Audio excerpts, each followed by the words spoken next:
മറിയത്തെ ദൈവത്തെ പോലെ ആക്കുന്നത് അപ്പസ്തോലിക പാരമ്പര്യമല്ല, വെറും കത്തോലിക്ക പാരമ്പര്യങ്ങൾ മാത്രമാണ്.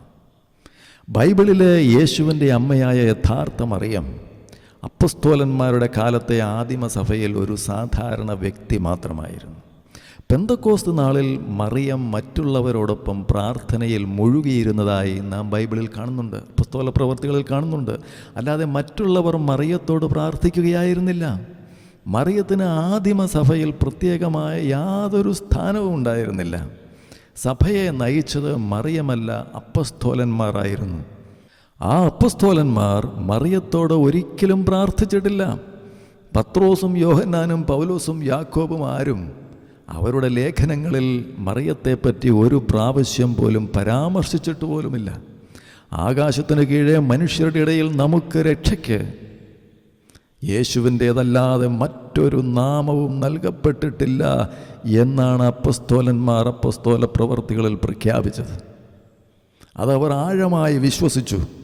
അവരോട് മറിയം തന്നെ ആരാധിക്കണമെന്നോ ബഹുമാനിക്കണമെന്നോ തന്നോട് പ്രാർത്ഥിക്കണമെന്നോ കൊന്ത ചെല്ലണമെന്നോ തൻ്റെ രൂപത്തിൻ്റെ മുമ്പിൽ പൂക്കളിട്ട് തിരികത്തിക്കണമെന്നോ ഒന്നും പറഞ്ഞിട്ടില്ല. ആരെങ്കിലും മറിയത്തെ വണങ്ങുകയോ മറിയത്തോട് പ്രാർത്ഥിക്കുകയോ ചെയ്തു എന്നതിന് യാതൊരു തെളിവും ബൈബിളിൽ കാണുന്നില്ല. അതെല്ലാം പിൽക്കാലത്തുണ്ടായ ദൈവിക വിരുദ്ധമായ പ്രതിഭാസങ്ങളാണ്, ദൈവവചന വിരുദ്ധമായ പാരമ്പര്യങ്ങളാണ്. പാരമ്പര്യങ്ങൾ കൊണ്ട് ദൈവത്തെയും ദൈവവചനത്തെയും നിഷേധിക്കുന്നതിൻ്റെ പ്രകടമായ തെളിവുകളാണ് നാം ഈ കാണുന്നതൊക്കെ. ഇന്നത്തെ കത്തോലിക്ക സഭാ പാരമ്പര്യങ്ങളിൽ മറിയത്തിന് കൊടുക്കുന്ന സ്ഥാനം തികച്ചും ദൈവവചന വിരുദ്ധവും പുതിയ നിയമത്തിലെ അപ്പസ്തോലിക പാരമ്പര്യങ്ങളിൽ ഇല്ലാത്തതുമാണ്. ഇതെല്ലാം കത്തോലിക്ക സഭ കാലാകാലങ്ങളിൽ ഉണ്ടാക്കിയെടുത്ത മാനുഷിക സമ്പ്രദായങ്ങളാണ്. ഉദാഹരണമായി ചില കത്തോലിക്ക പാരമ്പര്യങ്ങളെ നമുക്ക് പരിശോധിക്കാം. AD 431 എഫെസോസിൽ നടന്ന സൂനഹദോസിൽ വെച്ച് മറിയത്തെ ദൈവമാതാവ് എന്ന് വിളിച്ചു മഹത്വപ്പെടുത്തുവാൻ ആരംഭിച്ചു. AD 600 മറിയം മാലാഹമാർ, മരിച്ച വിശുദ്ധന്മാർ എന്നിവരോട് പ്രാർത്ഥിക്കുവാൻ ആരംഭിച്ചു. AD 995 മരിച്ച വിശുദ്ധരെ പുണ്യവാളന്മാരായി പ്രഖ്യാപിക്കുന്ന സമ്പ്രദായം ആരംഭിച്ചു. AD 1545 ട്രെൻറ്റ് സൂനഹദോസിൽ വെച്ച് പാരമ്പര്യത്തിന് ബൈബിളിന് തുല്യമായ ആധികാരികതയുണ്ടെന്ന് പ്രഖ്യാപിക്കപ്പെട്ടു. AD 1546 ട്രെൻറ്റ് സൂനഹദോസിൽ വെച്ച് അപ്പോക്രിഫ അല്ലെങ്കിൽ തള്ളപ്പെട്ട പുസ്തകങ്ങൾ ബൈബിളിനോട് കൂട്ടിച്ചേർത്തു. AD 1854 മാതാവിൻ്റെ അമലോത്ഭവം വിശ്വാസ സത്യമായി പിയൂസ് 9 പ്രഖ്യാപിച്ചു. AD 1870 ധാർമ്മികവും വിശ്വാസപരവുമായ കാര്യങ്ങളിൽ മാർപ്പാപ്പയ്ക്കുള്ള തെറ്റാവരം 1-ാം വത്തിക്കാൻ സൂനഹദോസ് പ്രഖ്യാപിച്ചു.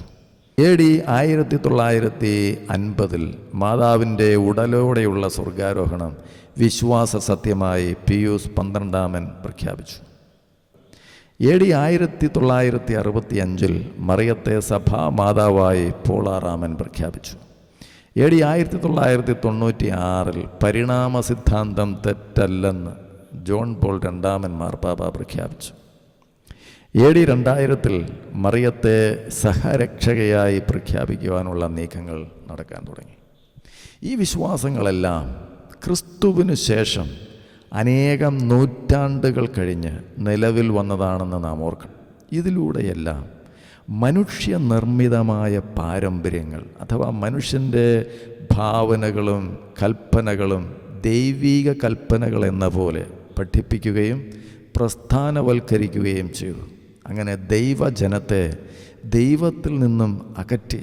ഇത് വളരെ അപകടകരമായ ഒരു പ്രവണതയാണ്. പ്രസ്ഥാനപരമായ തന്ത്രപരമായ വളരെ ശക്തമായ ദൈവത്തിനെതിരെയുള്ള ദൈവവചന സത്യങ്ങൾക്കെതിരെയുള്ള വളരെ സംഘടിതമായ ഒരു നീക്കമാണ്, ഒഴുക്കാണ്. അനേകർ അതിൽ മുങ്ങിപ്പോകുന്നുണ്ട് എന്ന് നാം മനസ്സിലാക്കണം.